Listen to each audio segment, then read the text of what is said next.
Two young filmmakers offering a low-budget parody on videotape and the internet are in trouble with the law tonight. The two young men apparently think the Columbine Massacre is something to mimic. They made a movie called Duck, the Carbine High Massacre. On Tuesday, a New Jersey grand jury indicted the two filmmakers who made and star in the film. They did not have permission to be on school grounds, certainly not with two 12-gauge shotguns and a prop handgun. I thought it was repulsive, very poor taste.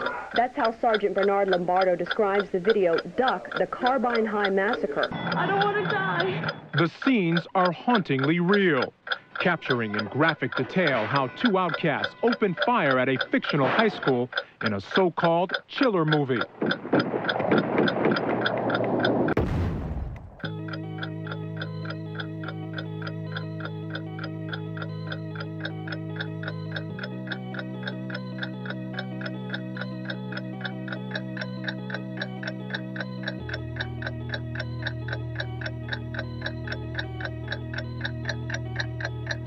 Hey! What's for lunch? Doc?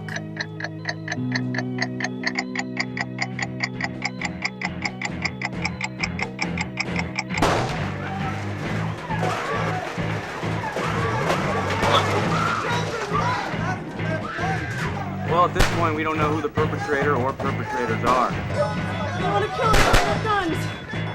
I don't want to die. Most tragic thing that has happened in years. It seems that someone or something has gone crazy in this school. Explosions are going on. It's so exciting. I mean tragic. Let's see what the police have to say. If you're not gonna play the game, if you're not gonna pretend, if you're not gonna be an actor, you're a threat. You're an outcast.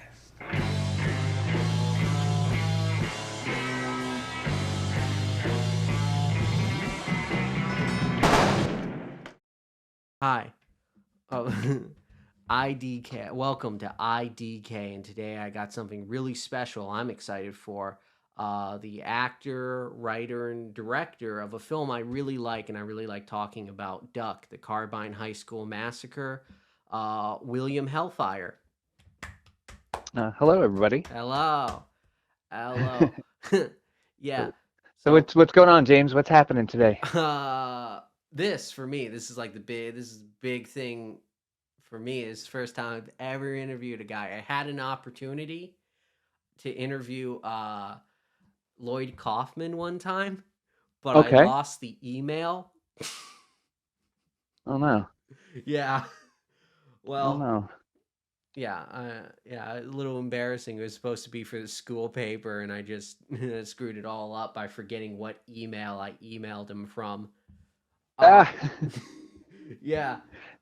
Well, he should be easy enough to catch. I think he enjoys publicity very Yeah, much. he really does. I could. Yeah, it's just awkward. But anyway, let's talk about you. You're a writer, director, and actor. You've made a bunch of films. Oh yeah, yeah. I started making movies sort of on accident in 1990. I would say late '95. I got a job at Alternative Cinema, packaging movies, and then from there, I think I started doing maybe a little bit of reviews for the actual magazine. I was working for the catalog basically, and started taking some of the movies home that they were selling and seeing how incredibly low budget they were, and some of them were, so brain damaged. I'm like, I could make these movies. That can't be that hard. And I had a cassette label called Severed Lips Recordings, which the music is all on the freemusicarchive.org, hosted by WFMU. And I had a bunch of groovy ghoulies around me that were really into horror movies and rock and roll. So we just started making films. That's how it all kind of began. Well, that is pretty interesting. So you just kind of worked for this place, and you kind of just fell into, by being exposed to that stuff, just making your own. Yeah, and just being a big fan of horror films ever since I was a little person. Yeah. I've always loved horror in general, and that was really the genre that alternative cinema was catering to. Oh yeah, that makes sense. A lot of stuff like that. I'm looking at like kind of all your films. 1996, Caress of the Vampire 2. What happened to Caress of the Vampire 1? So, Caress of the Vampire 1 is sort of like one of the first of the late 90s lesbian vampire movies, and it's a very I would call it like a corporate kind of movie. It's very safe. There's a little bit of like lesbian sex in it, and it's very goofy, uh, just very, very silly. And that was my boss had produced that, and it was doing very well. That was still, mom and pop video stores were still around, and they were packing lots of exploitation onto the shelves, and softcore video was doing really well in the mainstream markets, and not taking it all too seriously. I was like, hey, I want to make a movie. He said, okay, do Crest of the Vampire 2. So he basically just gave me a title and let me do what I wanted to do. So I didn't do anything similar to what the older cats were doing. My friends and I were all uh, a great deal younger, almost about 10 years younger than my boss and all his buddies. And we all came from more of a punk rock background, so we made Curse of the Vampire 2, Teenage Girl Ghoul A Go-Go. And we have music in it and weird ghouls and stuff. And there's like a little bit of naughtiness, but it's really not like a sex film. But yeah, so and that movie was made for about $250, I want to say, to get it in the can, because pretty much everybody worked for free. And my boss edited it, and we sold it at Chiller Theater on like around Halloween of '96, and then let's see, we actually shot some new scenes on a higher quality camera because it was mostly shot in SVHS.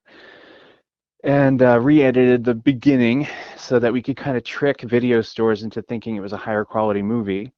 And believe it or not, Tower Video picked it up for distribution across the United States. So it got national distribution, this little dinky $250 movie, and did pretty well. And then yeah, from there I just started, shooting stuff with my friends. And there was a big fetish scene in the underground horror scene. So if you put fetish type imagery like strangulation or rape or certain kinds of stabbing Yeah, and drowning, things like that, I'm into noticing your like movies, you pattern could with pretty that. much Yeah. sell anything because there was a crowd already built in that wanted to see those things. And I started working for Wave Productions, who did a lot of custom made videos. So I started doing custom horror. Yeah, I'm noticing. Yeah, a lot of titles. I was a teenage strangler, nude strangled, infamous bondage murder. Like a lot of Hmm. stuff that involves like sex and like violent kind of stuff. Whatever, I guess BDSM-ish or like whatever you like Hmm. stuff kind of Yeah, for like sure. And I that mean, that was grindhouse. partly inspired by a lot of the exploitation movies of the 70s that I was really into. Oh yeah. I was always into like Last House on the Left, um, Horror High, just all this, crazy, violent 70s kind of Wild West type movies. Um, I really enjoyed that stuff. And then when I was going to the horror conventions, I was finding a lot of bootlegs and seeing a lot of Italian stuff that wasn't really released yet properly, in the United States. Oh yeah. It was only on, a lot of edited stuff, so you could get like uncut widescreen stuff Oh, via that'd be bootleg cool. at the Chiller Theater back in the day when it was pretty crazy and unregulated. So I was really influenced by that kind of stuff, and that's what kind of brought me to Duck. I was working with Pete Jackalone, who made Psycho Sisters with Wave Productions, and we were doing custom movies together, and he came up with an idea to do a Columbine movie right after Columbine happened. Yeah, And that is like something because it's like it's mostly like yeah these like bondage murder, but then 1999, um, like what only a month after the like event happened, you got the idea, you and your people, to make a movie about that. And I guess, like, what, like, kind of was your, because Columbine's kind of, I would say, like a very big thing to have happened, like a big kind of like cultural, I guess similar to like 9/11. It's like a cultural Yeah, it is. It's thing. sort of like the ground zero of high school shootings and mass shootings, Oh yeah. being put on the radar and kind of shoved into everybody's face. And it has only gotten worse since Oh yeah. then, unfortunately. Yeah, that is. It seems like America can't regulate its guns and its crazies. So, Yeah. um, we're gonna just have 500 mass shootings a year or something. I don't know. It's Yeah. crazy the amount of mass shootings. When I was doing the interviews for Duck, the Blu-ray that just came out like last year or whatever, I was doing it in like the spring, and there were already 250 mass shootings that year in the United States. So it's crazy, very crazy. But when Columbine happened, I was in punk rock, noise rock bands, and into very dissident kind of edgy stuff. Um, and I was not, I was one of 10 punk rockers in my high school, so I knew what it was like to be, considered the weirdo and the outcast. And I thought, geez, hey, these kids went and did it. Fuck those little brats, shoot them. They probably were bullied and went and murdered their school because of it, Yeah. you know, Yeah. which is probably a very unpopular view. Um, Yeah. I mean, I always kind of say like this joking thing of like, can we just admit it's kind of cool? Like it's like the yeah, idea of like getting decked out in like military, your like tactical stuff, tactical. Like, how every kid says, "Oh man, I hate Mrs. Goodall for, making me do homework on Friday. It's the weekend. What the hell? School sucks. I wish school would blow up." Well, guess what? yeah, These kids, they didn't just talk the talk. They walked the walk. They went out and they actually did it. yeah, it was pretty crazy, Yeah, I mean, and I obviously don't condone anybody going out and obviously. murdering anybody, but it's Obviously. definitely something that you could, fathom happening in that culture. And I think that Yep. a lot of this the school culture is probably more, I don't know, parents are more involved with kids for the most part, and I think there's a different, I don't know what it's called. I just remember, my high school experience was, if you weren't like everybody else, you got bullied, you got made fun of, and it wasn't to the point of like, duck, like people like beating the shit out of you or anything, but like they might like knock your books out of your hand or throw a baseball mitt at you instead of hand it, to you when you're in gym class or something like that. But, Oh yeah. I've seen a couple of kids get beat up in school, and it's like the teachers just didn't really care, you know. And even like in like the younger schools, like in elementary school, some of the teachers were just like nasty to kids, would make kids cry, and just the whole atmosphere was very like prison-like, like you didn't really want to go to school, it wasn't really conducive of a good environment. So I see that changing, even though with the internet, there's lots of bullying and everything.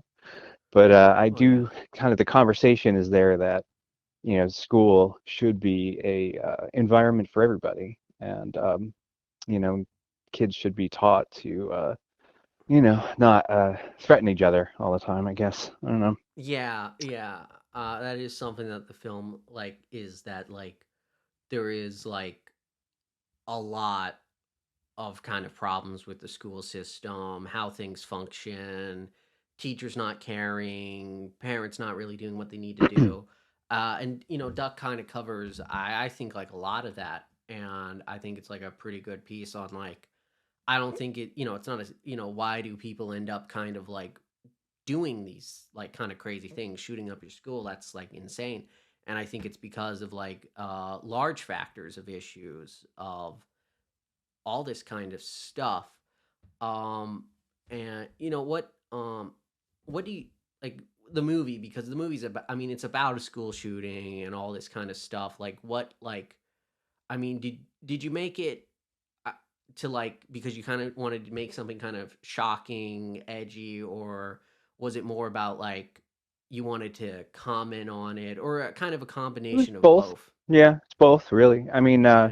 so my producer came up to me with a treatment it was called The Day We Blew Up Our School, and it read like Revenge of the Nerds, sort of. And Joey and I were just like, this is like really dumb. No, we don't want to do it. So he came back to us um, and said, well, why don't you guys write it? And you could put your bent on it, and I'll just produce it. So I said, Joe, I'll write a treatment, you write the script.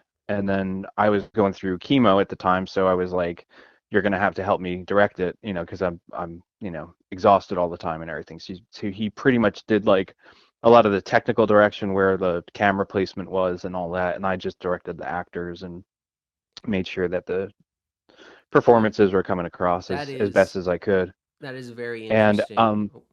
the reason that we did it, when we saw the whole Columbine thing, we were really grossed out by the amount of news coverage and how the reporters were like camped out on people's lawns and just like relentlessly trying to cash in on this. And you know, People magazine comes out and it's got like these like real half-baked articles and on like the kids that died, and they would say like, oh, this kid loved his car and this kid loved his mom's cooking. And that's like all they were after that, was like this like snippet for this dumb magazine.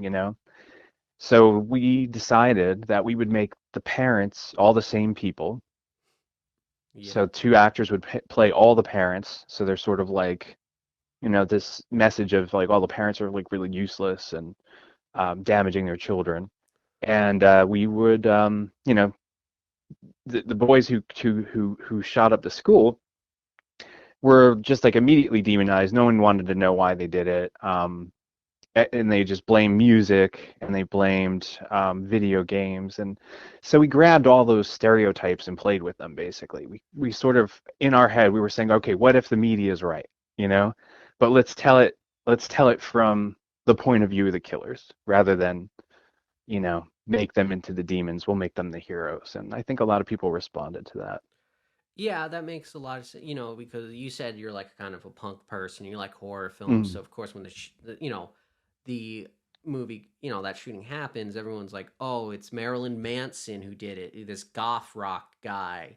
Or it's like all these violent movies, or it's all these violent video games, and it's like, you're an adult and you went through high school and you loved all that stuff and exposed your stuff to it, and a bunch of other people that did, and they never like shot up their school. They never did anything crazy like Yeah, that. no, it's music doesn't make you kill people, and nor does horror films, or it's ridiculous. So and we've had those kind of scares, all over the place, like the whole video nasty thing in the UK, where 39 films were banned. Like people got arrested for renting them and stuff. Yeah. So I mean, all those kind of scares happen, and we've had our satanic panic scares, and it's all Was just rhetoric, idiot stuff. But anyway, was your so yeah, movie the film was definitely made to shock, for sure, and it was also, a statement on our current affairs. yeah, like a combination of shock and statement. I think that's like a very Hmm. kind of like, it's like you're kind of using both these things, the shock to get people to look at it, and then you have like kind of like a thing you want to say within that shock. Yeah, Was Duck definitely. banned? You mentioned video nasties. Wasn't Duck like banned in some countries or something?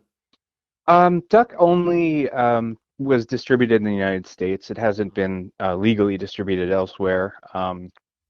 It was getting bootlegged in Holland, but that guy got arrested. Oh wow. So yeah, they took his VCR away. But he showed me the artwork. He was going to try and license it from me, but apparently he was already bootlegging it. So I had some bootleg artwork which I used for the Blu-ray release. Oh, cool. But yeah, it's only been in America as far as I know. No one's ever tried to license it outside of the United States. Gotcha. What do you feel about like sort of the kind of like legacy of like the film? You know, because your film has an interesting place where it is the first film to really come out and be about this. Do you feel like it gets looked the way it should, or because I think it should be in like kind of more discussions about like these things and the Columbine event? Well, I mean, it is a super low budget movie. It was shot in about 10 days for about $3,000. Um, and, there's a lot of amateur acting in it as well, and a lot of very strange humor. One thing that really offsets the pace and the flow of the film is that there's just this really bizarre sensibility because the producer still had some of his kind of jokes in the film, and Joey and I have a very different perspective, I guess. And but we're sort of like in a bubble community with our little Factory 2000 company at the time, and really just kind of hung out with like the musicians that were part of Severed Lips and ourselves, and we had a lot of kind of in joke humor that we didn't want to really spell out for everybody. So I think some people don't react very well to just the kind of vibe that it gives off, and plus it is extraordinarily shocking at times, Yeah. um, like when the Bible girl gets killed or the 12-year-old in the cage and that kind of stuff, and so that Yeah. can be kind of, I think, off-putting to some people. Yeah, some people might, some people Yeah. probably would find that a bit much, but I think that's kind of what makes the film work. The fact that it has like this low budget look to it all. I really like that look of like a kind of low budget film where it's like, oh, this was probably filmed at the guy's house or like whatever. But I think all that stuff adds to the like the opening where you mentioned how like this event's going to get made into like a movie or even a made to TV movie in a way Yeah, like the bad for sure. acting and all that stuff. It almost comes off to me it felt like a sort of like mockery of like how Hollywood will take like kind of these stories and not really do them right or tell them in kind of like Correct. Yeah, totally. It would, some horrible TV movie with like a Christian bent, you know. And you mentioned that Christian movie. What is it called? The one that the Bible girl movie? dang, it is blocking my mind right now. Yeah, Uh, I did a podcast with what are they called? I'll have to email it to you. They're like Bible studies or something. Like they do a podcast about a religious film like yeah, once a month. yeah, it's So they did called that, and they had me on as a guest, and it's funny because I watched the dumb Bible girl movie, and I cried at the end. I'm like, I'm the one that killed her. I still cry. Oh my God, dumb um, Christian movie. they should They'll have get you, man. They'll get you. they should have had you or like one of the people from that movie, play the role, as the Yeah. shooter. You could be the adult man that decides to go back to their high school to Oh do man. it. But Yeah, it's called so what I'm else? What Not else do you want to Ashamed. know? Uh okay, we got to now I so you got well while you were making this movie you were like dealing with cancer, you were on chemo. Yeah. What was kind of like what was that like? How did that like kind of influence you making like this film? Because I'd have to assume that's something that would blend it like bleed into writing and just like how you're Um, doing all of it. I I think that I mean I always tell this story.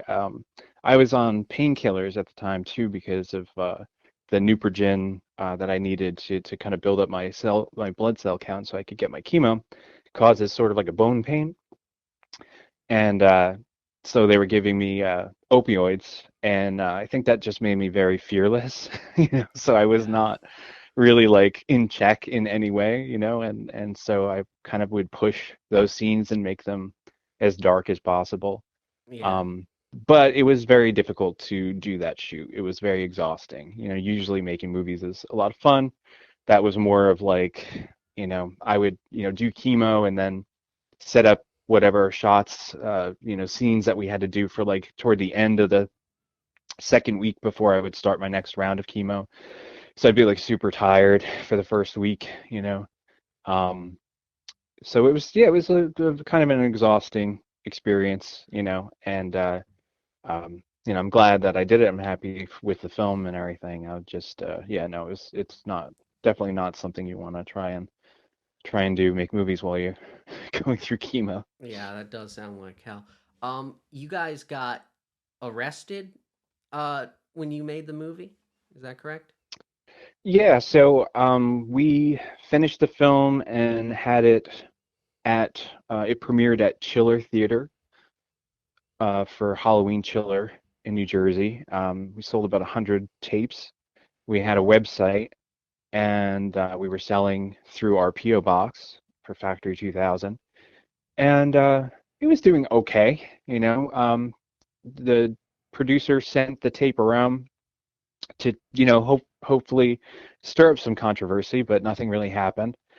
And then a reporter that was solely doing reports on Columbine found the movie and watched it and decided they would come to New Jersey and try and orchestrate some kind of arrest rather than just come and interview us.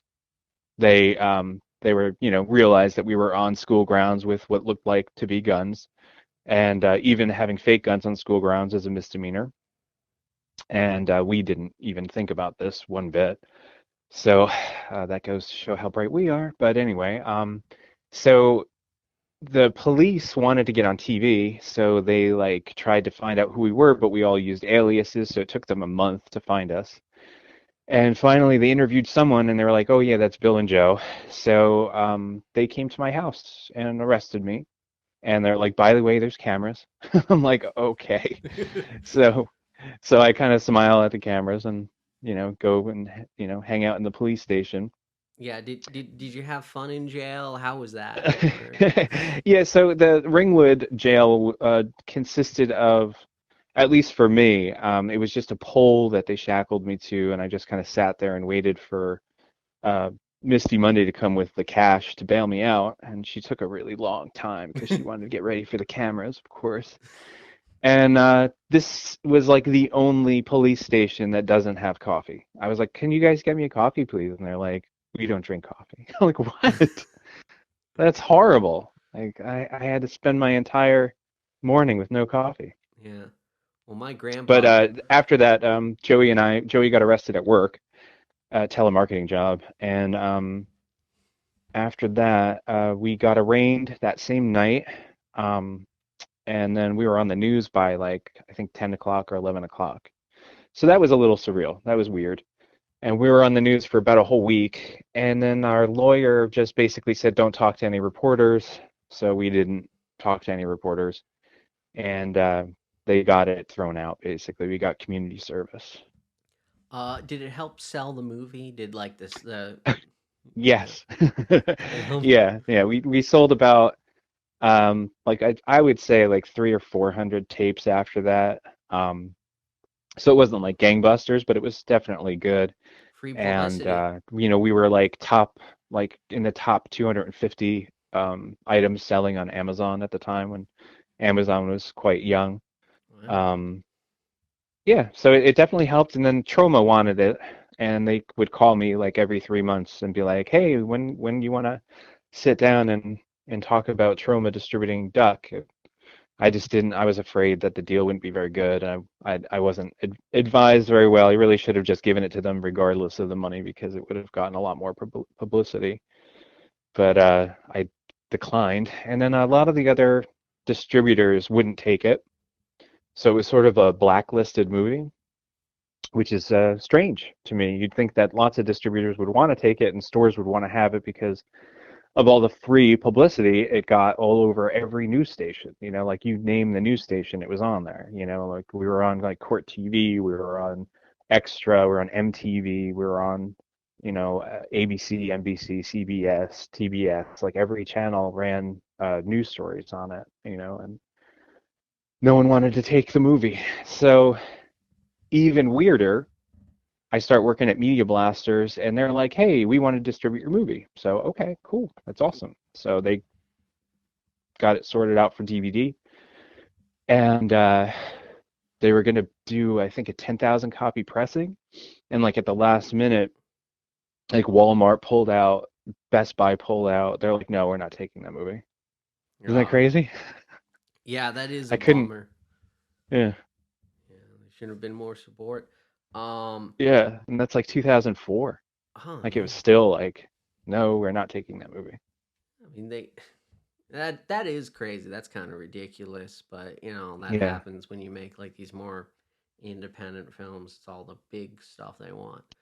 Um, but were you something I learned when I was like looking into like the event that like because this is one of the things that I think makes me kind of like vibe a lot with the movie, and it's kind of like aesthetic or what you would call it is that like Dylan and Eric themselves they also made like weird low budget like shot on video kind of movies, so in a way it's I think it's actually if you're gonna do something like this I think it's like the perfect look and style to really kind of like get into like the head and perspective of people like that in a way.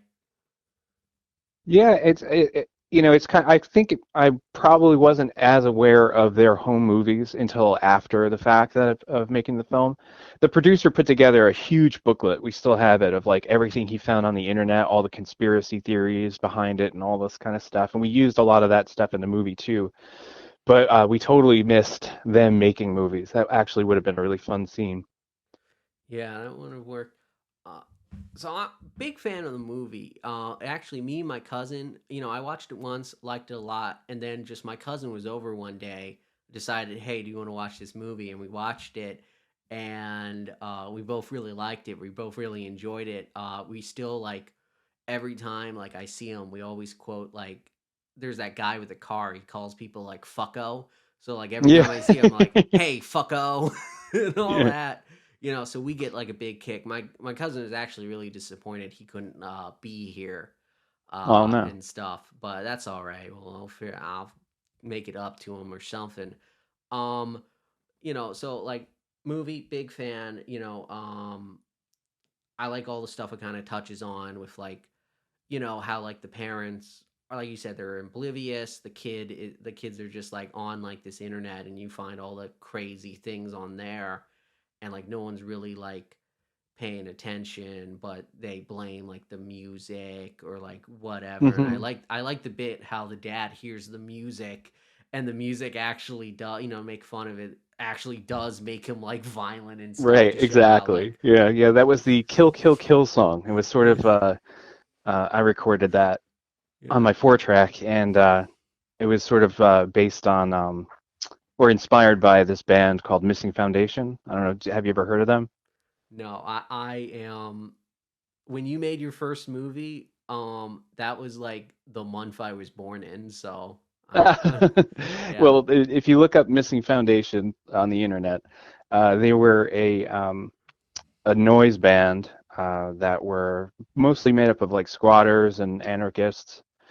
And they used to do extraordinarily like scary shows in CBGBs, and Channel 2 News did this like expose on them, trying to like make them out as like Satanists and stuff, and it's great. It's called like the Cult of Rage. It's on Oh YouTube. You wow, should really check it out. It's that does fun. sound But pretty they're like interesting. crazy noise band, like really really scary sounding, and they used to do really nutty shows and stuff, and be very confrontational with the audience. And so that was what that song was sort of based on. But yeah, we wanted to have a song that would actually make people go out of their mind, right? Yeah. Um, And you were commenting in your message to me, you were saying that you're like, what's going on with Dark Star? yeah, yeah, that's what I want to. So there's like a kid in a wheelchair, and like he's a big sci-fi dork. He has the Star Trek shirt. He's got a helmet. He's real stupid, and he won't shut up about Dark Star. And like, why? Why Dark Star? Um, Dark Star was a late night TV find. I even think it might have been on PBS.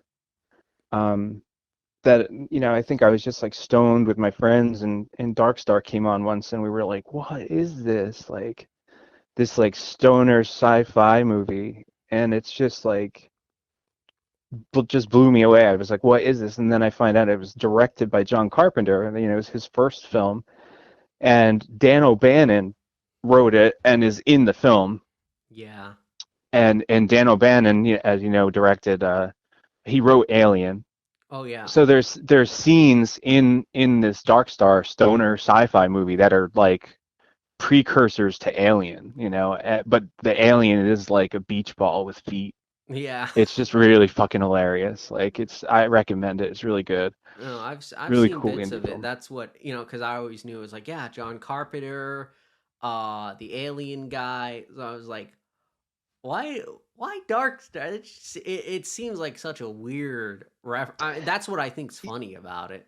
Yeah, and like Dark Star now has a Blu-ray release and everything, but back then it was like kind of obscure. It was like a $7.99 VHS title. It wasn't like, and it would be on late night TV sometimes. So it was kind of an obscure reference that we wanted to put in the film, just because I guess I was obsessed with it.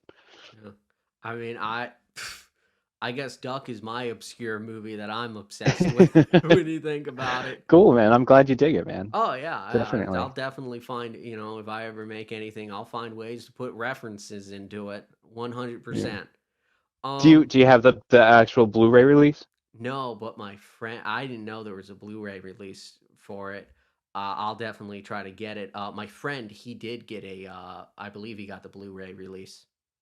Yeah, I put Joey's passed away, but I found some VHS of his films, his short subject films that he shot on 16 millimeter, and I used to score them and help him with the production, and I think I'm in a couple of them.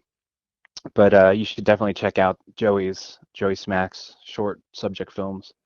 They're pretty cool. Well, I'll check them out on the Blu-ray. That sounds pretty neat. Yeah. Cool. Gosh, let me kind of think. Yeah, I really like the film. Oh, okay. Yeah, I mean, I like kind of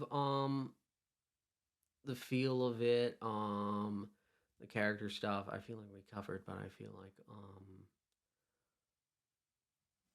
there's a lot of stuff I like. Like I like how like that Christian lady who always wants people to go to that youth group, and how typical like low budget thing, you like film a like a rock band's performance. So my band King Ghidorah was going to be the band, but we had this opportunity because Today Is the Day was touring, and my drummer was like obsessed with them, and we used to go see them play, and my drummer was friendly with the singer Steve Austin, and so we just said, hey, you guys are coming through, playing New York. Do you want to do do you need a date in New Jersey? And they did, and we had a venue which was Love Sexy, and in Hoboken. So on the day of the show, we were going to open for them. I was like, hey, I'm making this movie, and like we were going to be this band in the movie, but it would be totally cooler if you guys are the band. Like, do you guys want to do it? And they were just like, yeah, sure. Totally tired from touring, not really interested, like totally just like, whatever, kid, you can do whatever you want. So they signed their release forms and everything. And you can see Bran, the drummer, like actually start laughing when Misty Monday announces that they are a Christian rock band.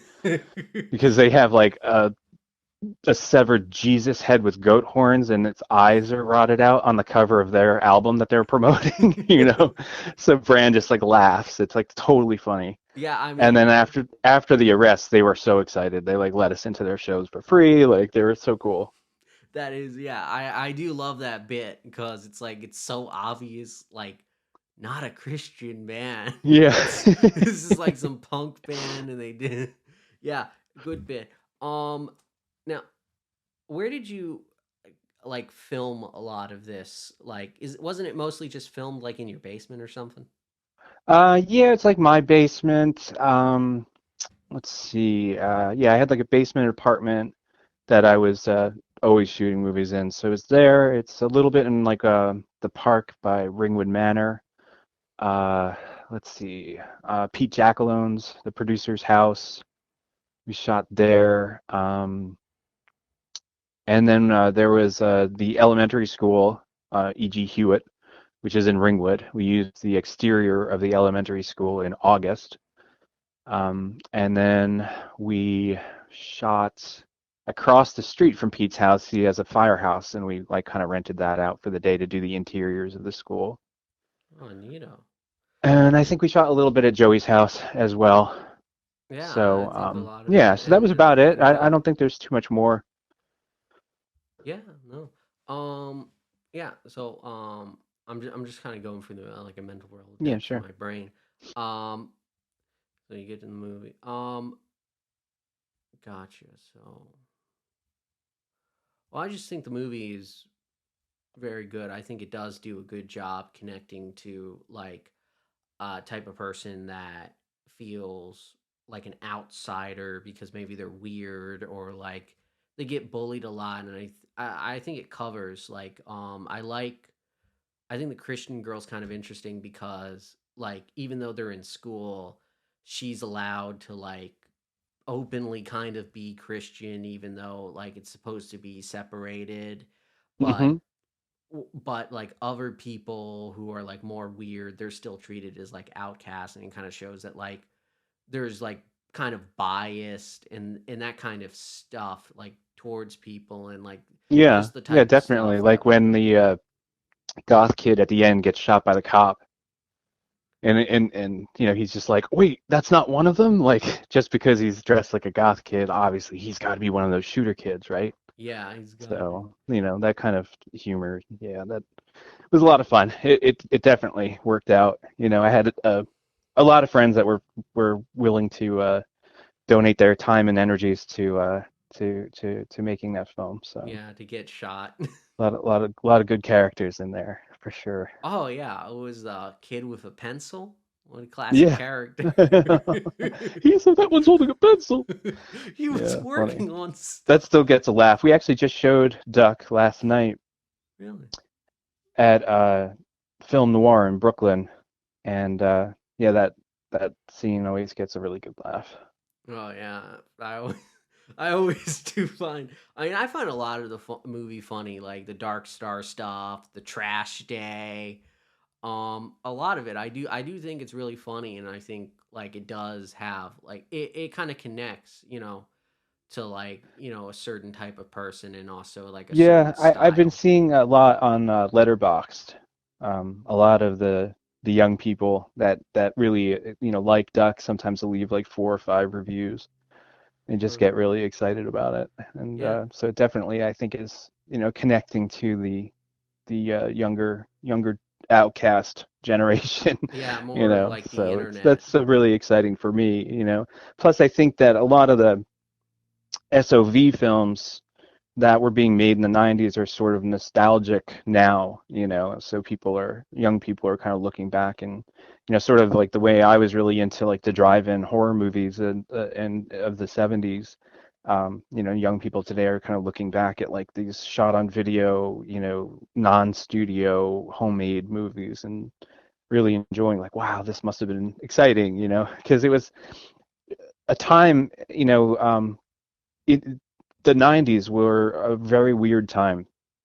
You weren't getting very much as far as horror films that were, of the ilk of the 70s and the 80s. You were getting these really sanitized studio films and franchises, and just really wasn't a satisfying time for horror films. And it really would kind of, even through the 2000s, there's like barely anything that's like stands up next to like something from the 70s or the 80s.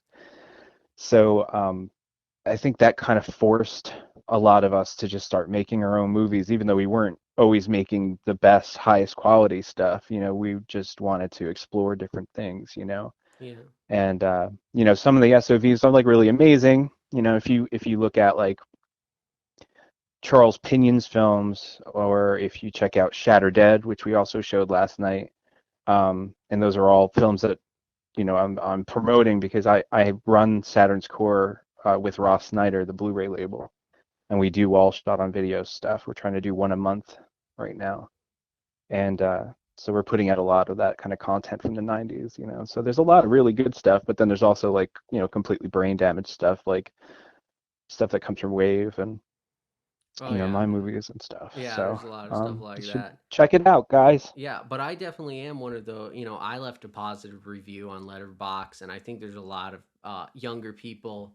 They're having a lot more appreciation for like horror stuff. All my friends, we talk about like Argento, Mario Brava, and we're like, wow, these Mm-hmm. people, they're really Yeah, good it's at making all my movies. favorite stuff. Yeah, Oh totally. yeah, yeah, a lot more like appreciation for like the '80s guys as well, the Cravens, the Carpenters, all that kind of stuff. Yeah, I think horror stuff is being taken a lot more within recent years. I think probably post like Get Out, Jordan Peele, stuff like that being really big. I Yeah, think people are looking back and they're like they're taking those films a little bit more serious, not just like, oh, this film might have like something to say or like a point to it, but also just like, wow, this looks really good. The cinematography, it's very good. This is yeah, really good looking. Look at these effects, the use of lighting, it's like impressive. Um, and I think stuff like Duck also does fit into that. I definitely like kind of the look and feel of it all, and I like what it's about, and I think it's really funny. I think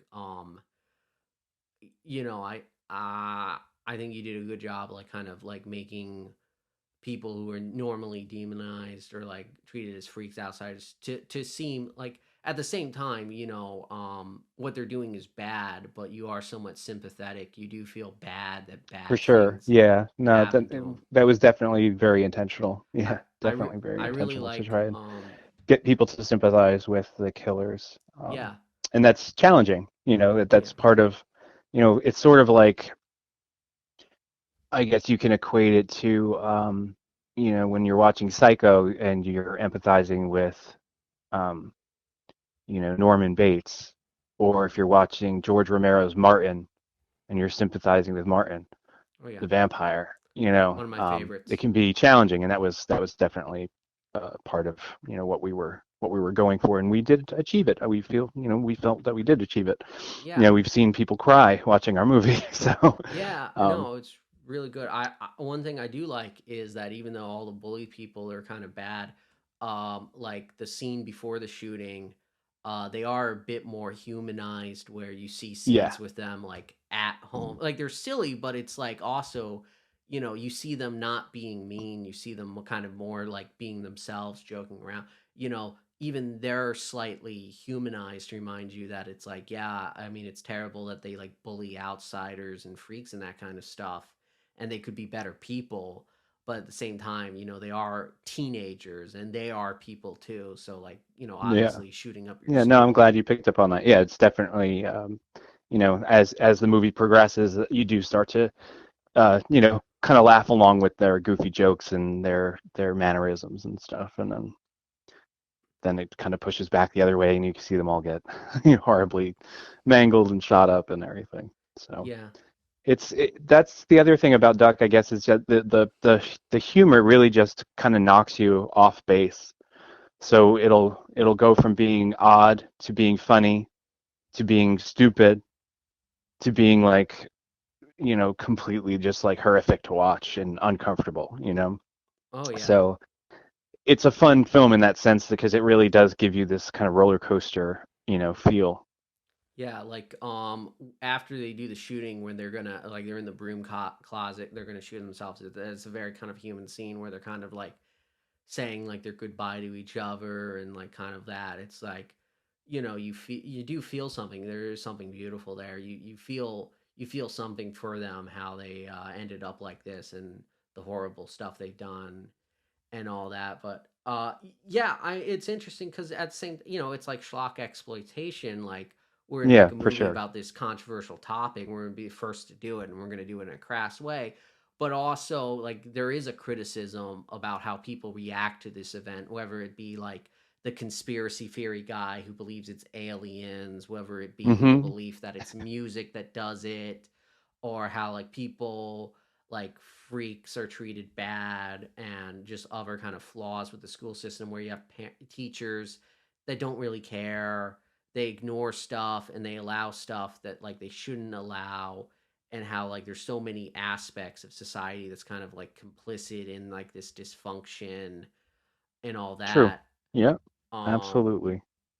yeah, there's so much into it, but it also is like like it's a movie where it's like there's gore and sex and all that kind of like exploitation stuff, but also it is criticizing, because in a way, Yes. like, is it And that's, something? those are, I think exploitation films are valid platforms for that, so it makes the film a lot more entertaining rather than just making a superficial horror film. Yeah, I mean, you could argue, like, what makes something like the Pure Flix Columbine movie any less like actually exploitative when dubbed, because it is like a Yeah. movie where, I mean, I haven't seen it, I've only seen a bit, but you like, because isn't it kind of like they imply that like the reason she gets like killed is because like it's kind of that like Christian victimhood kind of stuff. Yes, for sure. Yeah, Yeah. and that's kind of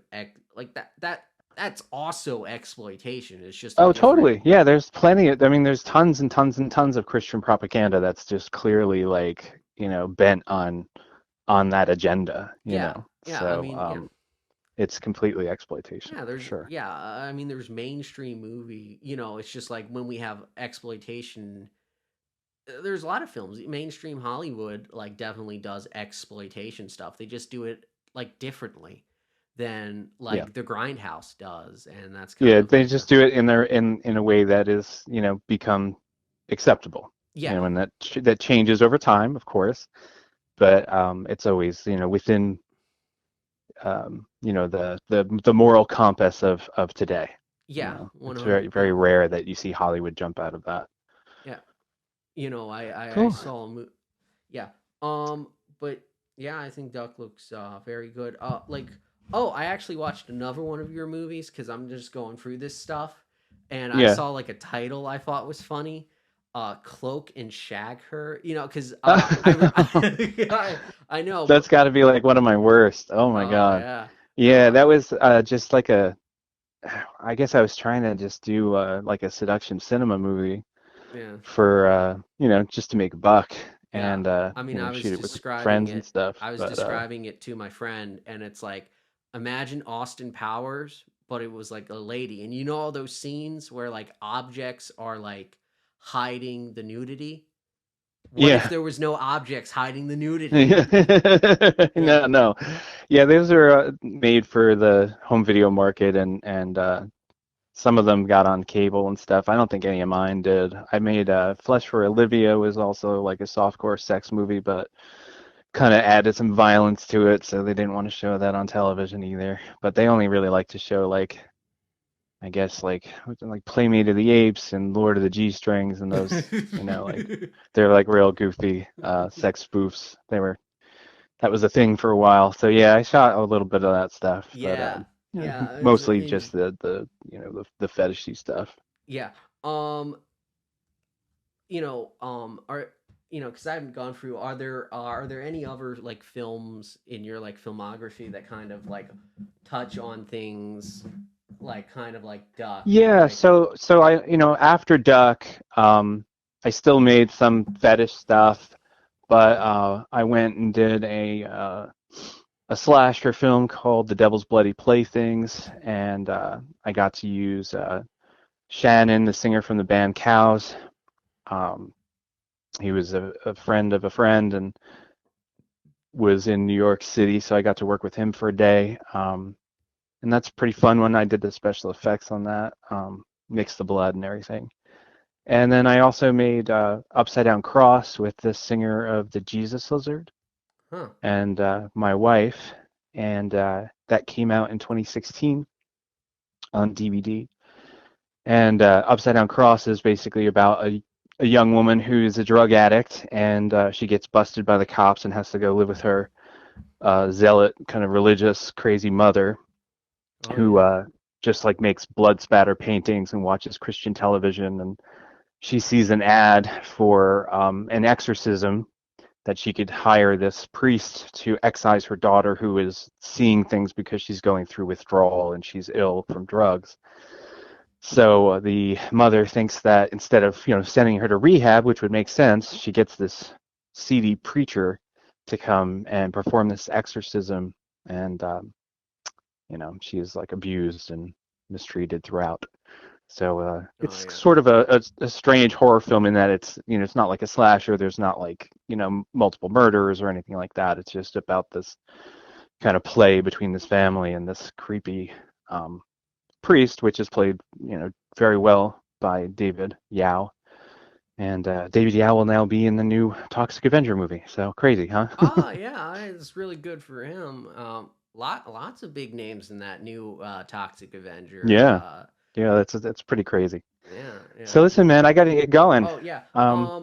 But thanks for having me on your show, and let me know when it's all edited up and everything. When you post it, let me know. Before you go, I mean, you got something like when's like you're working on a new movie, or like when's like a thing to promote that's coming out that you want people to know about? Well, I have my latest film is called Mail Order Murder: The True Story of Wave Productions, and it is co-directed by my buddy Ross Snyder, and that is on Blu-ray right now.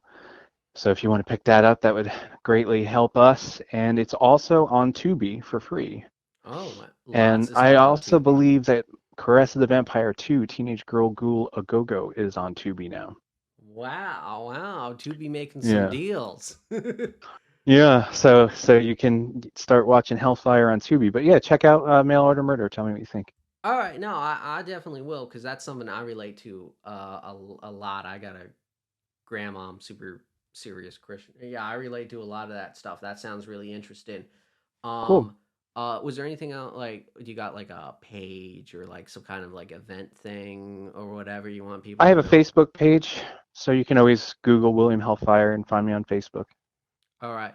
Well, I guess William, Mr. Hellfire, thank you so much for coming on. I hope you have a great day. I really love the movie Duck. I'm definitely going to get that Blu-ray. I'm going to check out that other stuff on Tubi. And, I hope you make another movie. I hope you keep making movies and stuff, man. Thanks, man. Take it easy. All right. Bye. You too, man. Have a good day. And I will be seeing all of you later on the next episode of I.D.K.